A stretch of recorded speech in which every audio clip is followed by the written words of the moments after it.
then you're looking for an active hero para kay Marky to go up against his Clint. You still have the Kimi.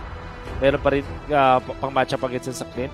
Still have the Popolin. Hupa na nakita na natin. At pati na rin ang Brody. So, in a way, ayun, madami pa rin talagang heroes na available para kay Super Marky. Kukuha ka ba ng Balmond ngayon para kay Demon Kite? Or Karina? Actually, Karina might be good.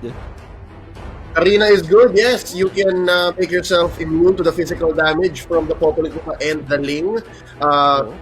Put so much pressure on the Ling. Habul-habulin mo siya. But, I don't know. I don't know. Yeah. I can't say 100% sure, pero Karina's okay. Karina looks good. Yeah. Constantly banned out siya ng Onic kanina. So yun yung natitirang assassin dito para kay Demon Kite na nagme-make sense talaga. Siguro yung Lilia lang yung problema niya kasi yung burst na pwede niya mapa. Pero in a way, kaya mong i-outplay yun. Instead, it's Bane. Okay. I see. First time. Okay. Caranto. A good pick. Yeah. This is not the first time we've seen Caranto pick up the Bane. This is, again, shades of him playing the way he did in Season 8. Again, slowly following in the footsteps of one of the most famous jungle Banes. Won a championship off of it. I'm talking about Del Rosario, who played earlier today, na nagpakita rin. So, nagsusunuran sila. Di ba? Like, interesting. Idol mo, you know what I mean? Ladies and gentlemen, game number 4 could possibly be it. Wolf, how did that Bane pick make you feel? We were bringing up so many other heroes. Karina could have been solid, pero bakit Bane? Maganda yung Bane kasi it allowed them to have pushing potential kasi maganda yung tempo nila. Tapos, if you're looking at the side of Onic Philippines, medyo melee-based sila. Gusto nila maging up close and personal, and Bane likes that kasi pwede niyang i-counter gamit yung kanyang ultimate. At biglang in a snap, sobrang lakas ng objective control ng side ng RSG. And kung isipin, if you're looking at Grok, for example, na try niyang i-contest itong Bane, yung Bane pwede nga lumaban, alam mo yun, parang if there's a Grok walking towards you, pwede mo siyang skillan lang talaga and you're eventually gonna win the trade. That's how strong the Bane is in the early stages anyway. So yun yung siguro ang idea dito. Yeah. I'm also wondering if we're going to see a split between physical and magical or just completely magical given the recent buffs and numbers rework on Bane. We'll see it as we go into game number 4, ladies and gentlemen. Ito na match point. RSG Philippines all on the line. Or can Onic equalize? Tingnan natin, 30 seconds in and yep, ito yung tanong ni Bimo. This is what you do, Wolf. This is what we call maximum efficiency. Rock. Flicker burned already. Yep. Nga, kino-contest talaga nila agad dito and making sure na sila yung nagdidictate ng tempo. Look at that. Kramer ang tinarget ni Richard. Super interesting. A little bit of advantage allows him to get back. Nakuha nila yung okay, so Grid secured the Little Wanderer. And Onic Philippines already. Nag-spend sila ng mga battle spells just to make sure that they win this tug of war in the early stages of the game. And I like it. Now, RSG. Whoa, okay! So that's the classic. Yep. The Bimo reset. The Bimo reset. And again, I think this is Onic Philippines being once bitten, twice shy. Naintindihan nila na, okay, against RSG, we can't play this way. They are the masters of the up-tempo game style. And now we have to start winning the early game. We can't let this happen. Bimo in trouble. You need that ancient blessing to survive a little more, making Onic work for that first blood, pero makuha pa rin ng RSG yun. I said Onic, but I understand. 2 minutes in, here's the first turtle. Oh, look at this. Kahit mag-clear ang isang mid laner na may kasamang nakuha pa rin yung level before kay Aqua. And this kinda makes it quite awkward for Sadis. Nalaban pa rin. Yup, and there's the deadly catch. Atakbo muna dito si Bilar. Crab Claw Cannon. Almost hit him, almost took him down, pero wala pang damage dito. The jury's still out, ladies and gentlemen. Hindi pa rin natin alam kung anong klaseng Bane ang binubuo dito ni Demon Kite. Caranto, he's gonna start working on it all this while. Atipon, a lethal Kupra He's in the zone, Wolf. Ito yung state of flow. Kanina pa siya nagkuufra na sobrang lupit and he's just taking it from game to game. I completely agree. So that means na meron siya 2-0 tapos the concussive blast on top of it, diba? Parang you had to use the flicker but stopping the gold laner para sa isang battle in the early stage is super worth it. Hindi na natin wala silang flicker para dito sa turtle fight but they don't even need it. Si Bimo, all he can do here is to try to go for the reset but it did not happen. Genji, naabangan pa siya, nakuha pa ng kill.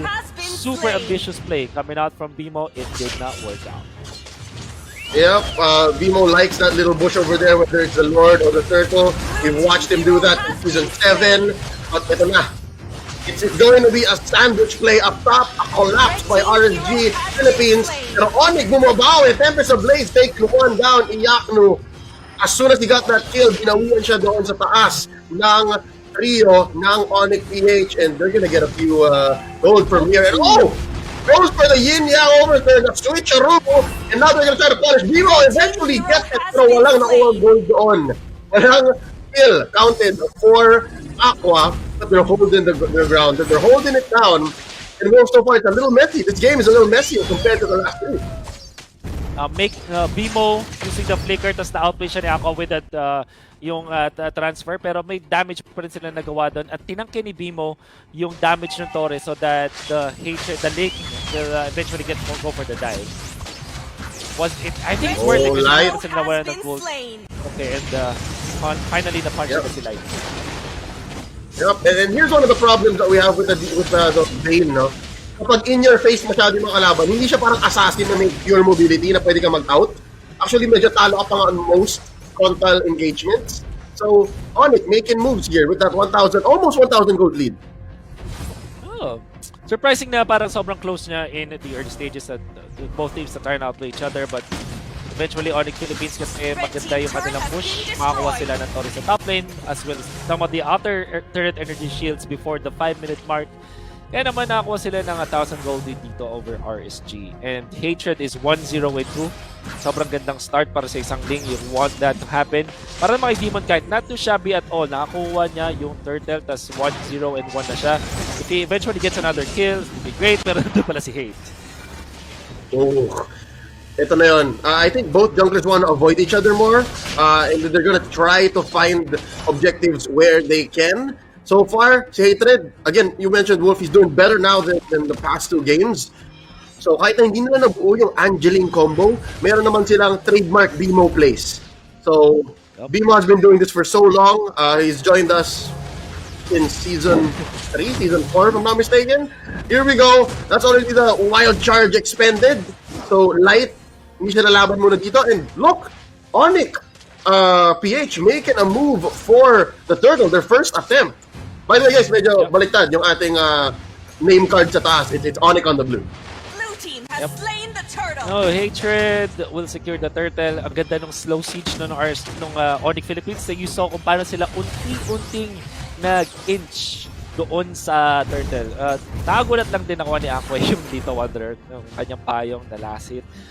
But then again, yung nakita mo yung slow movements mula sa Onic Philippines that eventually got them the Turtle control. Tapos nakuha pa sila ng turret kill. Ito yung hinahanap nila na playstyle na flow ng game number 3 but weren't able to find it because of some of the stumbles na nakita nila along the way. That's why Onic Philippines now are controlling the game. Yep, and there's a jump by Light. He misses it. Flubs that one. Kenji, pinupull in ang isa. Si Grid, alam niyang walang black shoes. Nakall nila yon. And so far, si Demon Kite, this is not the same kind of jungler that even a Balmond is. It's not as in your face and confirmed Wolf. Erupts, si Demon Kite, he's behind about 600 gold when it comes to the farm and it's a physical Bane. Kahit na na-nerf yung numbers niya, physical Bane pa rin siya. Parang ang nakita kong rule of thumb sa mga players ngayon is if you're playing jungle, physical ka. If you're playing gold with magic. Pero again, that can be something. Depende talaga yun sa discussion. Yeah. And so far, Light with a false engage. Na ako, na-sandwich sila dito ni Bimo, looking for a good wild charge. Is set in. That's 3 members. Could be 5. Mabilis mag-rotate dito. Si Hatred, he could just join the fight at any time. Kenji, not yet fully built as a Ruby, pero makunat na rin yan. Very good sustain. If I'm not mistaken, 8 minutes in, una dapat ang kanyang hash clause. And so far, map control clearly goes over to Onic. Kita natin ngayon, Wolf, yung mobility deficiency ng RSG. Yeah, that's right.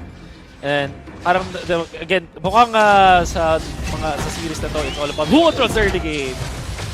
Oh no, underneath the tier 1 in bottom, it looks like RSG is crumpling, and that's gonna be the third going down. Deadly attacks thrown out here by Demon Kite, pero may bawi, down goes Greed, and they might consider another kill. They're looking for Marky, and they find him. Demon Kite, Caranto gets the double, taken down Capascio. Demo and the dealer are gonna back out. And look, Wolf, can they do this? Can they convert clearly into a Lord? No, they play it safe, push back muna sila. Blue team turret Apagad na has been conversion mula sa destroyed. RSG. However, na-shutdown doon. I think yung Onic Philippines overstayed their World Cup dito sa may bottom lane. Surely, maganda yung kanilang out, yung angle nila doon kay Light. But sobrang ill-advised ito kasi nandun bigla si Kenji. And Marky, yung pathing niya, hindi siya dumiretso dun sa kanyang turret. Dahil I think he's also looking for a play. Medyo nag-regen siya kasi after losing the second skill niya. Now, the Lord belongs to RC. Blue team hero. Oh no, it's all falling down, Wolf! Just as we were breaking down the replay, ang bilis ng RSG. Isang kisap mata lang. Umikit ka lang, nakakuha sila ng Lord at 3 for none.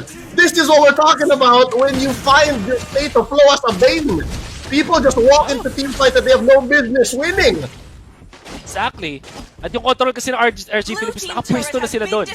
And Onic Philippines, if they start the fight, pwede sila ma-counter-engage. Imagine this, merong Ruby na may instant stun versus the Link. That's why nakita kong pwedeng iba ng Onic Philippines itong Ruby instead of that Fanny. But they still chose for this. And look at that burst. Again, Aqua, pinapahirapan dito si Greed. Yup, and Kenji in the middle of it all, kahit na anong Tempest of Blades o Wild Charge na tinetreaten ng Onic Philippines, ay again, totoong-totoo ang threat of activation, ang counter-engagement ng RSG. Indeed, small, cramped places, sobrang saya ni Aqua dyan, sobrang saya ni Demon Kite dyan. And even Iaklu, ang daming bala, ang daming rumiricochet. It's dangerous to be Onic right now in small, tight spaces. Exactly. RSG, na nakakuha sila ng gold lead, hindi lang yun. Lalaki lalo yung gold lead nila kasi nakakuha sila mas maraming tore. They're up 4 turrets to 2 compared sa Onic Philippines, which also translates sa map control. So sabihin na natin hindi game-ending yung Lord na yun. It will give them more real estate nga dito sa ating lambat kung saan mas marami yung kanilang farm maragawan. So for Onic Philippines, since nag-expire na yung kanilang snowball, ang kailangan nilang gawin ngayon is the usual split. And it's happening, top lane. Yep, top lane, it's Kenji 2v1. Hatred and Dilar versus Villia. And that's the gold medalist you're talking about. He has full control of what he's doing. Yeah. The call is to just hold him. And right now, medyo naka-close naman Onic yung gap. Medyo mas nagiging blue na ulit yung mapa. And I was about to say, for RSG Philippines, parang Wolf, yun na lang yata yung paraan nila eh. They're less mobile than Onic. So ang gagawin nila is, at least amin yung vision, amin yung lupain. Yep. Aqua once again. This dance between Baloyski as well as Aqua. It's a sight to see kasi talagang nakalaan sila para sa isa't isa. Ganun na nangyayari ngayon meant to be. Yeah, they're meant to be. And Aqua stopping si Greed sa kanyang combo, forcing yung ultimate, makes it so awkward para sa Onic Philippines na lumaban time and time again. And it gives RSG Philippines an indirect advantage against Onic. Ano sila? Star-crossed mid laners. That's right, that's right. They're This constantly means that trying to... Yeah. Actually, nagulat ako, wait lang. Oh my God! They caught Greed off guard. I could have sworn na nasira yung bottom lane tier 1 na yun. Apparently not. So that's where Onic fell first, and now there's a punish. Iakno, out of position. Hahabol dito. Tatlo ang gusto pumatay dito. Kay Dilar. Here comes Bimo to the rescue. Oh, this time Wolf. Could it be? Smoke and mirrors. Kasi tinan mo, si Demon Kite, sumusolo ng Lord. Could it be? Ang bilis! Oh my God, they got it! Pero tuloy pa rin ang laban, ha? It's not over. Dilar forcing out the falling star moon. Can they get it? Demon Kite going 1v1 against another. And he still survives. Does not get hit by the Tempest of Blaze. And it's a 2-kill streak for RSG. Calderon gets another. Aqua bursting down those two in mid. Oh my God, and we saw, this is what I predicted, malaking problema talaga tong Ruby na fourth pick ng RSG Philippines. You see that instant stun for the punish against the Ling. So, ang luck ng RSG Philippines, map mobility, pero in the team fight, kayang-kaya nila. Look at this, purple steal muna ng Demon Kite. He's gonna take it away from Hatred, and now Greed's gonna get bursted down, already using all his escapes. And that's 3 defenders left for Onic, 4 attackers for RSG, kasama pa nila yung Lord. Tatalon na to, Inhibitor gonna fall on top lane. This is a defense that Onic have to get right. Oh, and there's the pull! I'm offended by Lilia! Get that! Partial Tempest of Blaze, not gonna be enough!